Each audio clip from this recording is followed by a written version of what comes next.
If you're not into roasting a big bird, but still want to have a special dish to serve during the holiday season, then Cornish hens might make a nice alternative. The cooking time is relatively short, no carving is necessary, and cleanup is minimal. In this recipe, the hens are cut in half and then roasted nestled over a fruity stuffing.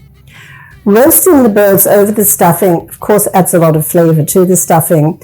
It makes a great presentation and it's easy to serve. The stuffing I'm making includes some sauteed pork sausage, although you could of course use chicken sausage or omit the sausage altogether. There's onion, celery, fresh sage, dried apricots and cranberries, and then combined with cornbread and a little chicken stock. I used packaged cornbread combined with some sourdough breadcrumbs as recommended by the author of the recipe. Once the stuffing has been prepared and spread into a greased baking dish, cut the hens in half, rub them with some olive oil, add kosher salt and freshly cracked pepper, and nestle them into the stuffing. Place them in the oven to bake. Now heat the oven in either the convection bake or convection roast mode to 425 Fahrenheit, 220 Celsius.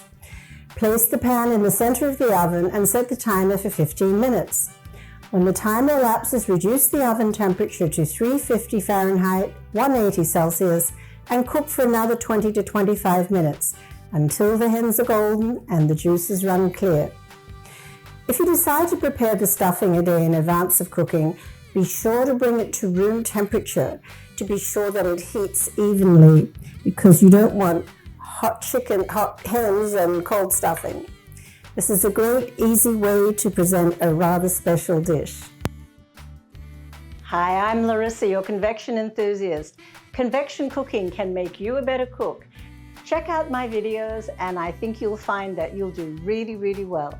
And please like and subscribe.